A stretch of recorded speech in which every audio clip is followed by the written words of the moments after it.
ক্ষমতাচ্যুত শেখ হাসিনাকে সমর্থন নিয়ে দোটানায় ভারত, দ্য গার্ডিয়ানের প্রতিবেদন।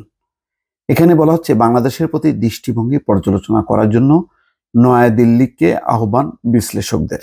ভারত বাংলাদেশ সম্পর্কের সবচেয়ে বড় চ্যালেঞ্জ ভারতে শেখ হাসিনার উপস্থিতি। দর্শক, এটি এখন মুখ্য আলোচনার বিষয় যে শেখ হাসিনাকে ভারতের মাটিতে রেখে ভারত বাংলাদেশের সম্পর্ক কি নতুন মাত্রায় উন্নীত হওয়া সম্ভব?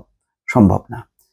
আবার এই মুহূর্তেও ভারতের বা নয়াদিল্লির যে দৃষ্টিভঙ্গি বাংলাদেশ সম্পর্কে, তারা বাংলাদেশের যে গণতান্ত্রিক সংস্কার, গণতান্ত্রিক পথে উত্তরণ, নতুন একটি ভালো নির্বাচন করা, এই বিষয়গুলো তারা আলোচনায় না এনে আইন শৃঙ্খলা পরিস্থিতিকে বড় করে দেখাচ্ছে, হিন্দু বা সংখ্যালঘুদের নিরাপত্তার বিষয়টি সামনে এনে বরং বাংলাদেশকে চাপে ফেলার চেষ্টা করছে।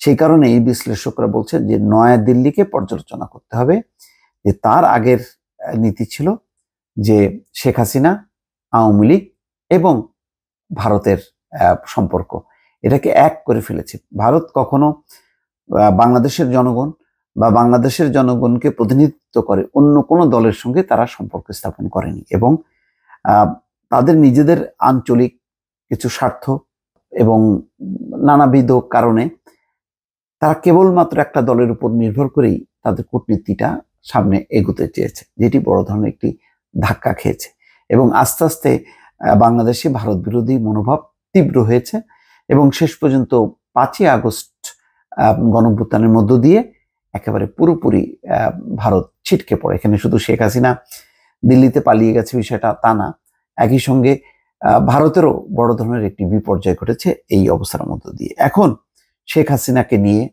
না গিলতে পারছে, না ঘুরাতে পারছে। এখন নতুন করে যদি সম্পর্ক স্থাপন করতে হয় বাংলাদেশকে, তাহলে শেখ হাসিনার ব্যাপারে ফয়সালা করতে হবে। পররাষ্ট্র মন্ত্রণালয় বলেছে, পররাষ্ট্র উপদেষ্টা ইতিমধ্যে বলেছে যে বিচারিক আদালত যখন বলবে যে তাকে উপস্থিত করাতে হবে, বিচারের মুখোমুখি হতে হবে শেখ হাসিনাকে, তখন শেখ হাসিনাকে ফেরত চাইবে দিল্লির কাছে। তখন দিল্লি কি করবে? দিল্লি যদি ফেরত না দেয় তাহলে একটা টানাপোড়েন হবে, আর যদি ফেরত দেয় তাতেও ভারত মনে করবে যে তার একটি পরাজয় ঘটলো। কেননা তার কূটনীতিক পাসপোর্ট বাতিল হবার পর শেখ হাসিনা এখন রাজনৈতিক উদ্বাস্তু, তার কোনো কোথাও আর পা বাড়ানোর উপায় নেই। ভারতের বাইরেও কোনো পাসপোর্ট ছাড়া কোনো ব্যক্তি যেতে পারে না, কোনো দেশ সেটি গ্রহণও করবে না। আর বিশ্বের দেশগুলো শেখ হাসিনার যে ডক্টর ইউনূসকে যে কি পরিমাণ শ্রদ্ধা করে, সম্মান করে, তার প্রমাণ হচ্ছে যে 5 দিন আগে ডক্টর ইউনূসের সঙ্গে আমিরাতের প্রেসিডেন্ট নাহিয়ানের টেলিফোন বার্তা বিনিময়ের পর 5 দিনের মাথায় যে 57 জনকে যাবজ্জীবন কারাদণ্ড সহ বিভিন্ন মেয়াদে দণ্ড দিয়েছিল তাদেরকে মওকুফ করে দিয়েছে। এবং ডক্টর ইউনূসকে কিন্তু ফোন করেছে প্রেসিডেন্ট নাহিয়ান নিজে, এমন না যে ডক্টর ইউনূস ফোন করে কাকুতি মিনতি করেছে, তা না। তাহলে বোঝাই যাচ্ছে অন্তত বর্তমান অন্তর্বর্তী সরকারের দিকে তাকিয়ে, যার নেতৃত্ব দিচ্ছেন ডক্টর ইউনূস, তার দিকে তাকিয়ে কোনো দেশ যেই পতিত হাসিনা, যার হাতে রক্তের দাগ, তাকে আশ্রয় দেবে সেটা মনে করার কোনো কারণ নেই।